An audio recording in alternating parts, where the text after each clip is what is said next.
Bank কৰ্মচাৰীসকলৰ বিভিন্ন সমস্যা সমাধান কৰাৰ দাবীত সমগ্ৰ দেশজুৰি আজি পালন কৰা হয় ধৰ্মঘট কাৰ্যসূচী।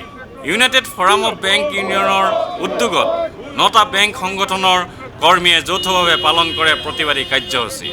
দেশৰ প্ৰায় 10 লাখ বেংক কৰ্মচাৰীয়ে অংশ লোৱা প্ৰতিবাদী কাৰ্যসূচীৰ বিষয়ে SBI অফিচাৰ্ছ এছ'চিয়েশ্যনৰ সাধাৰণ সম্পাদক সমীৰ মুখাৰ্জীয়ে কয়, আজি ইউনাইটেড ফৰাম অফ বেংক ইউনিয়নৰ যি 9টা ট্ৰেড ইউনিয়ন সংগঠন আছে তেওঁলোকে যৌথভাৱে এদিনীয়া শ্ৰমিক ধৰ্মঘটৰ কল দিছে। ইয়াতে আমাৰ বেংকিং ইণ্ডাষ্ট্ৰীৰ যিমান শ্ৰমিক আৰু বিষয়া আছে চবে যোগদান কৰিছে।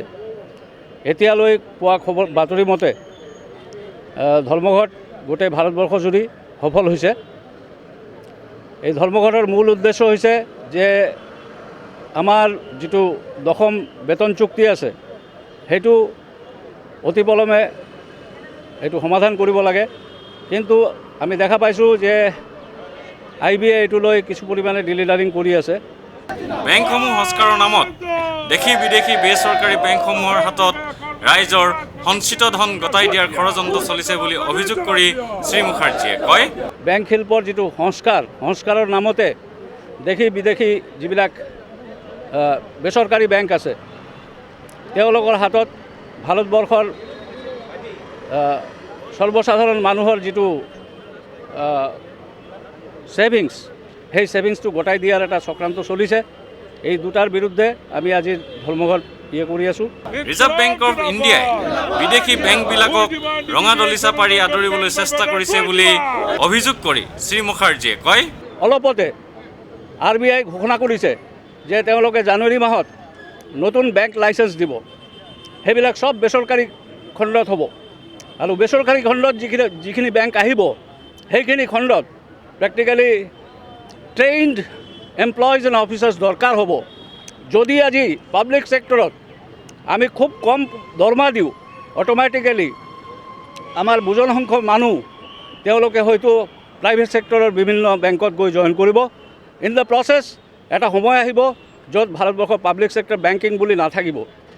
আনহাতে ৰাজহুৱা খণ্ডৰ বেংকবিলাক বেচৰকাৰীকৰণ কৰিলে ৰাইজৰ ক্ষতি হ'ব বুলি মন্তব্য কৰে শ্ৰী মুখাৰ্জীয়ে।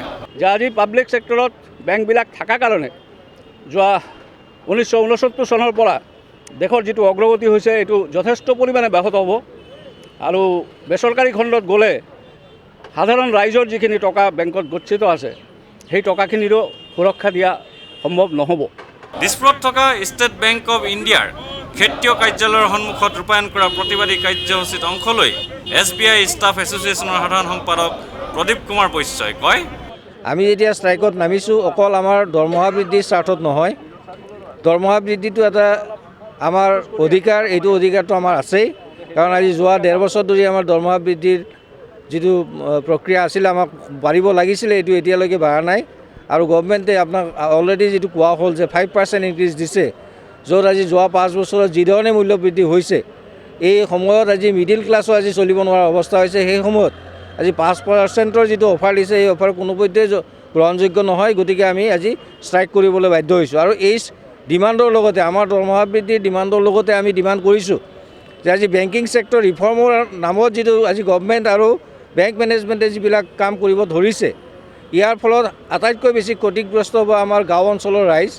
কাৰণ আমি এতিয়ালৈকে যিখিনি দেখিছোঁ আজি কোনো গাঁৱতে কোনো ধৰণৰ আজি প্ৰাইভেট ছেক্টৰ বেংকে গাঁৱত গৈ বিজনেছ কৰা নাই।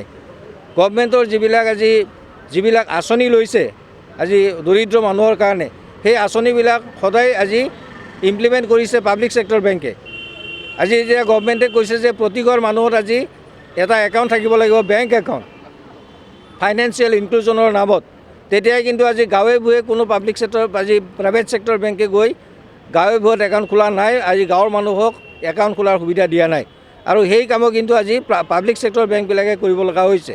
আৰু এই সময়ত যদি আজি পাব্লিক ছেক্টৰ বেংকবিলাকৰ ৰিফৰ্মৰ জৰিয়তে যদি আজি কৰ্পৰেট ছেক্টৰক দিয়া হয়, যদি ফৰেইন ইনভেষ্টমেণ্ট যদি ইয়াত বঢ়াই দিয়া হয় তেতিয়াহ'লে কিন্তু আজি ভৱিষ্যতে আজি আমাৰ ভাৰতবৰ্ষৰ যে গ্ৰামীণ ৰাইজ এই ৰাইজে যিখিনি পাব্লিক ছেক্টৰ বেংকৰ পৰা যিখিনি সুবিধা পাইছে এই সুবিধাৰ পৰা বঞ্চিত হ'ব আৰু আটাইতকৈ বঞ্চিত হ'ব দৰিদ্ৰ লোক। ভিডিঅ' জাৰ্নেলিষ্ট সুশান্ত দাসৰ সৈতে অমৰদীপ গগৈ, চেণ্টিনেল নিউজ, গুৱাহাটী।